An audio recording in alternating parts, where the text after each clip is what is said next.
परम सुख dairy farm channel देखने वाले सभी दर्शकों को मेरा नमस्कार, सत श्री अकाल। तो दर्शकों, जी मैं वीडियो बना रही हूँ डेयरी फार्म जो स्टार्ट करना चाहते हैं, जो नई डेयरी फार्म शुरू करना चाहते हैं। उसका पहले भाग में मैंने बताया था कि कैसे शुरू करना है और कितनी गाय से करना है। तो अब मैं बता रही हूँ कि हमने जो डेयरी फार्म जब शुरू किया था अपने गाय का, तो किस कमरे से शुरू किया था। जो हमारा पहले कमरा था ये वाला, जिसमें हम अपने घर के पहले संद सामान सभी तूड़ी वगैरह अपने 5-6 एनिमल्स के लिए रखते थे और यहाँ पे उनको बांध के रखते थे सर्दियों में। तो ये वो कमरा है जिसमें हम अपने पशु और तूड़ी को रखते थे। तो अब तो ये कमरे के पार्ट हो गए हैं 2, इधर कंध निकल गई है और बीएमसी वगैरह लग गई हैं। तो पहले जब हमने डेयरी फार्म शुरू किया था तो खाली ये कच्चा था बिल्कुल, और ये साइड जहाँ भी कैन रखे हुए हैं और पंप लगा हुआ है पार्लर का, मिल्क पार्लर का। तो जहाँ पे बछड़ियों की खुरली होती थी, जो हमारे पास 5 हमारी छोटी बछड़ी थी, उनकी जहाँ पे खुरली होती थी। और ये जो कमरा है, जिस इधर वाला एक सांझे कमरा था, और इधर जो खुरली है जहाँ पे हमारी 9 गायें बंधी रहती थी और हमारी जे 4 हीफर जहाँ पे रहती थी जे खुरली पे। और अब तो जे स्टोर के रूप में काम आता है। तो ये कमरा था जहाँ से हमने अपना जो डेयरी फार्म था शुरू किया था, 0 लेवल से 9 गाय से 5 गायें लाए थे। और फिर उसको हमने दूध का वॉल्यूम बढ़ा के क्विंटल से ऊपर करना था, क्योंकि नेस्ले की गाड़ी घर पे लानी थी। तो हमने 4 गायें और परचेज की। तो अब तो ये सब चेंज हो गया है। और जहाँ पे हमारी बाहर खुरली होती थी, जहाँ अब मिल्क पार्लर लग गया है गाय का, मिल्किंग के लिए जो गायें आती हैं, जहाँ ये होल्ड एरिया है और आगे मिल्किंग पंप है, मिल्क पार्लर है हमारा जिया कंपनी का जी वाला। तो जहाँ पे पहले खुरली होती थी, ये खुरली की नी के ऊपर ही जे हमारा जो बना हुआ है ऑफिस ऊपर, और नीचे मिल्क पार्लर है। और इधरली साइड जहाँ शेड बने हुए हैं, जहाँ आम के पेड़ थे 4-5, तो उनकी छांव में ही हम जो अपनी गायें थी वो बांधते थे। तो हमने जो फार्म स्टार्ट किया था बिल्कुल 0 लेवल से शुरू किया था। और ये हमारा प्राणियाँ ज़्यादा हैं हमारी, ये टोका है और ये है हमारा इंजन। इसके ऊपर ही हम पट्ठे को कुतर के अपनी गाय को खिलाते थे। और ये मोटर से बांधा हुआ था एक रस्सी और डंडी, और उसके ऊपर बांधा हुआ था एक बॉटल। उसी में पानी डाल के एक आदमी पानी डालता था, 2 आदमी पट्ठा कुतरते थे जे पंप के साथ। और जब हमने फार्म शुरू किया था तब हमने जे गोबर गैस लगाया था। तो अब हम गोबर गैस यूज़ नहीं करते, क्योंकि गोबर गैस में जब गोबर डालना पड़ता है तो आदमी लेबर की ज़रूरत पड़ती है। तो हमें जे हमारे पास इतना टाइम नहीं होता है कि गोबर गैस में गोबर लगाएं। तो अब हमने इसको बंद कर दिया है। ये गोबर गैस भी हमने उसी टाइम लगाया था जब हमारे पास 9 गायें थी। तो ये जो टोका है, अब हम जब मॉडिफाई कर ही लिया सारा कुछ, तो इनको हम अभी सेल नहीं करेंगे, इसको पेंट करके रखेंगे। अपनी प्राणियाँ ज़्यादा को संभाल के रखेंगे। तो पहली वीडियो में हमने बात की थी गाय से फार्म कैसे शुरू करना है और कैसे आगे बढ़ाना है, और वो जिन लोगों ने मेरी वीडियो नहीं देखी वो देख सकते हैं। तो इस वीडियो में मैं बात करूंगी जो हमारी आती है बछड़ियाँ, जिसको हम जो बाद में हमारी हीफर्स बनती है और बाद में रिप्लेसमेंट हीफर्स बनती है, उनके ऊपर फिर हमने फोकस करना है। जितनी भी आपके पास गाय के साथ जब हम गाय परचेज करते हैं तभी बछड़ियाँ आती हैं। अगर आप अपनी जान पहचान वाले फार्मर से भी बछड़ी खरीदोगे तो वो भी आपको अच्छी क्वालिटी की, अच्छे सीमन की, बुल की बछड़ी देगा। तो बछड़ियों का जो रख रखाव है वो बहुत ही अच्छे तरीके से करना है। तो हमने भी ऐसे ही किया था। अपनी जो गाय के पीछे बछड़ियाँ आईयाँ थी उनका बहुत ध्यान रखा, उनको प्रॉपर जो था मिनरल मिक्सचर दिए, प्रॉपर बैलेंस डाइट दी, टाइम टू टाइम उनकी वैक्सीनेशन की और उनको अच्छा खाना जो है साइलेज वगैरह अच्छा दिया। और फिर वो जो बछड़ियाँ थी हमारी हीफर्स बन गई और इस काबिल हमने करवा दी थी कि वो 13 महीने में ही AI के काबिल हो गई थी।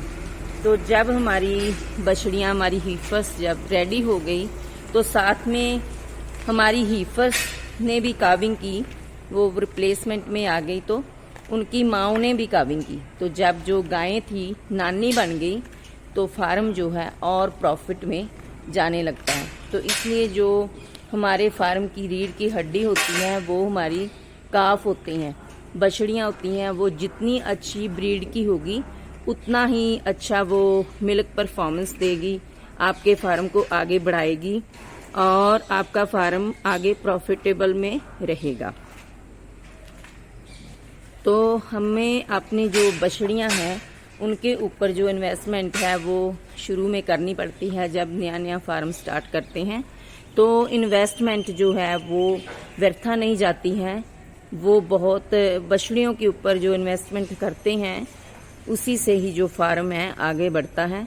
और जब फार्म आगे बढ़ता है तो हीफर्स जो आती है, बछड़ियाँ जो अच्छी बुल सीमन की जब काविंग होके फार्म में आती है तो अच्छा मिल्क देती है।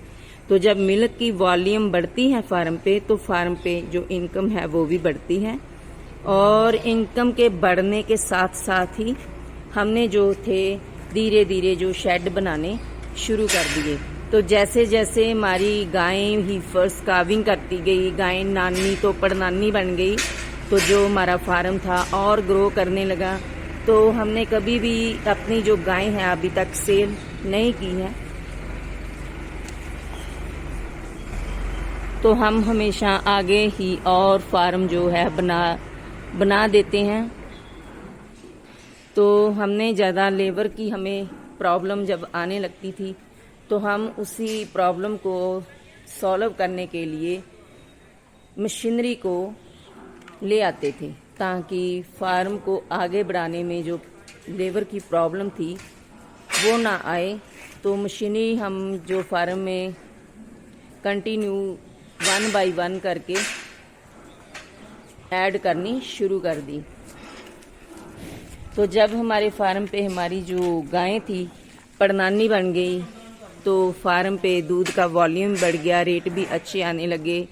फिर हमने जो है PDFA संस्था से के मेंबर बन गए, जो वहाँ से हमने जो थे अच्छे अच्छे बुल्स के सीमन जो लिए और महकमे में भी अच्छे अच्छे बुल के सीमन आने लगे। तो हमने अपनी जो ब्रीड पे जो काम जो करना है शुरू कर दिया। तो हमने स्टार्टिंग पे ही जो बहुत ही अच्छे अच्छे बुल अपनी गाय को अच्छे सीमन लगवाए बुलों के, जैसे हक हेवन के किंग सैम, स्कैम्पमैन, जूनियर, डॉन जॉन, मैसी, वीडिया मैंशन, जैब्रा, क्लॉक, जॉर्डेज और जर्सी के भी अलग से ब्रीडिंग शुरू कर दी थी हमने। साथ में जर्सी का भी हमें बहुत शौक था तो हमने फार्म में जर्सी भी रखी थी, क्योंकि जर्सी का जो दूध है वो मोटा होता है, चाहे कम होता है जर्सी का दूध HF के मुकाबले, लेकिन उनका जो दूध है SNF और फैट में अच्छा होता है। तो हम जो है 25% जो जर्सी रखते हैं अपने फार्म में दूध की फैट और SNF के लिए। तो हमने फिर अमिटी बुल जो जर्सी के लगवाए, USA के गूस लगवाए, जर्सी के मदीन लगवाए, वॉल्केनो, ताकि फार्म पे जो जर्सी की ब्रीड है HF की ब्रीड के साथ साथ ही चलती जाए और फार्म और ज़्यादा प्रतिफुल होता जाए। तो पहले हमने जे एक ही शेड बनाया था जहाँ मैं खड़ी हूँ, इसका एक ही भाग था सिर्फ 30 गाय का।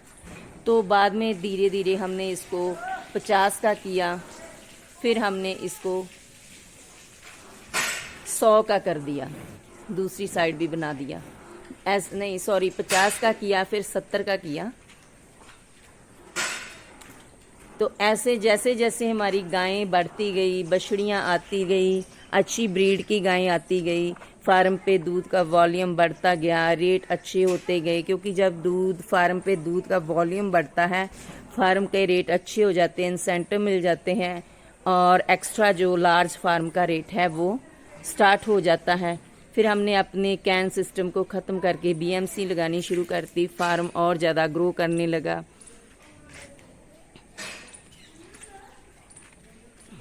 अपने घर का हम साइलेज तैयार करने लग गए। अपने खेतों से हम साइलेज निकालना शुरू कर दिया, ताकि जो हडन मनी होती है फार्म में वो भी हम निकालनी शुरू कर दी। क्योंकि हम साइलेज फ्री में निकालना शुरू कर दिया। हमने 3 फसल उगानी शुरू कर दी।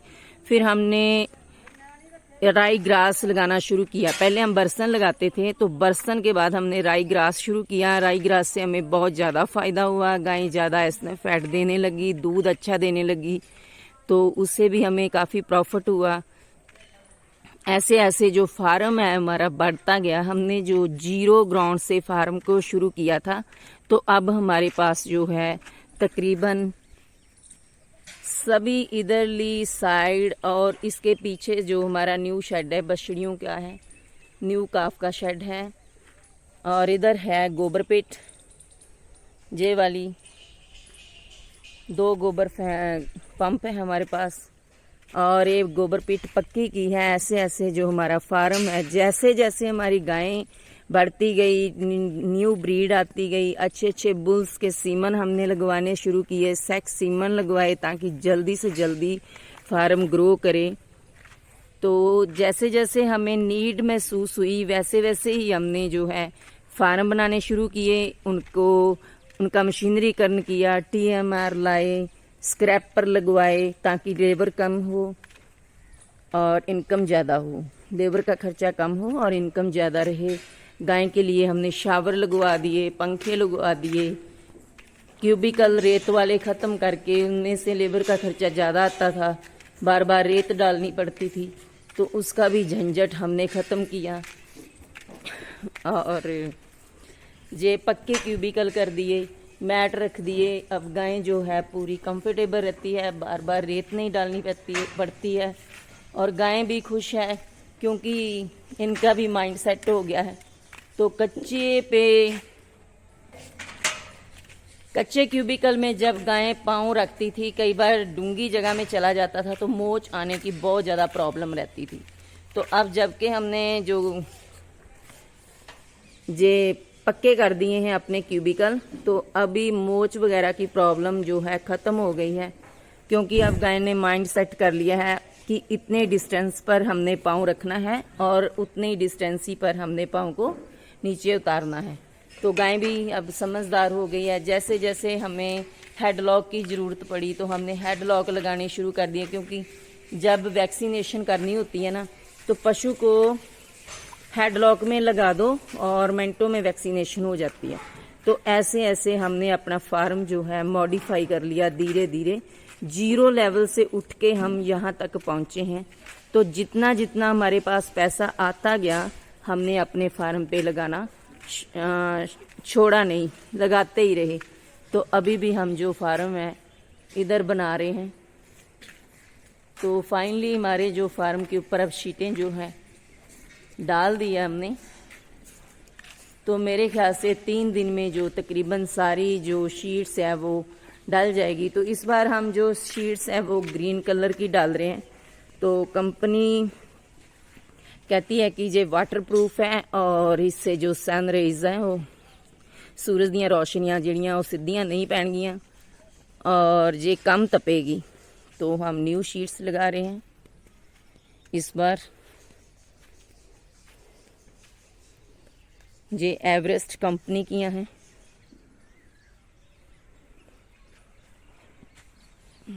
तो वीडियो मेरी काफ़ी लंबी हो गई है।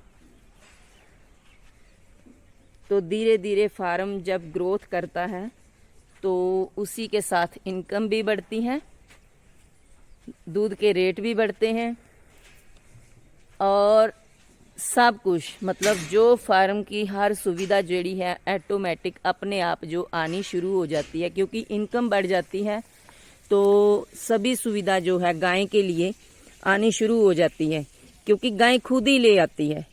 जितना हम गाय को खिलाते हैं उससे कहीं ज़्यादा वो हमें देती है वापस। तो जे हमने न्यू गोबर पिट के लिए जिया कंपनी का जो है गोबर पंखा पंप परचेज किया है, ये वाला। तो ऐसे हम मशीनरी को बहुत जल्दी अपना लेते हैं लेबर कॉस्ट को बचाने के लिए, और लेबर को कम, फार्म पे लेबर हम कम रखते हैं। सिर्फ सर्दियों में हमारे पास 5 आदमी रहते हैं, गर्मियों में खाली 3 आदमी से ही जो है काम चलता है। तो साइलेज हम सरप्लस रखते हैं, पिट में भी साइलेज डालते हैं और ज़मीन के ऊपर भी। तो जिन्होंने मेरी ज़मीन के ऊपर वाली वीडियो नहीं देखी है वो भी देख सकते हो। मक्की और साइलेज पट्ठा हम अपने खेतों से निकालते हैं। तो फार्म में हिडन मनी जो है छुपी हुई होती है उसको निकालना है और अच्छा मैनेजमेंट करना है। अच्छा फॉडर दो पशुओं को, रहन सहन अच्छा दो अपनी गाय को, और अच्छी इनकी जो है मैनेजमेंट कीजिए, और अच्छी इनकी ग्रोथ होगी तो अच्छा दूध देगी, अच्छा वॉल्यूम होगा तो अच्छा रेट मिलेगा। Thank you for watching. ऐसी फार्म से रिलेटेड वीडियो देखने के लिए मेरे चैनल को कीजिए subscribe, like and share. Thank you. Bell icon का बटन दबा लीजिए ताकि आगे आने वालियाँ डेयरी फार्म से रिलेटेड वीडियो के नोटिफिकेशन आपको मिलते रही। तो एक चीज़ जो बहुत ही ज़रूरी है फार्म, न्यू फार्म जो स्टार्ट कर रहे हैं उनके लिए, अच्छी ब्रीड, अच्छी मैनेजमेंट, अच्छी फीड, अच्छा रख रखाव और अच्छी गाय, और उनकी सेहत के ऊपर विशेष ध्यान, पूरा फोकस, तो फार्म कभी भी लॉस में नहीं जाता है। Thank you.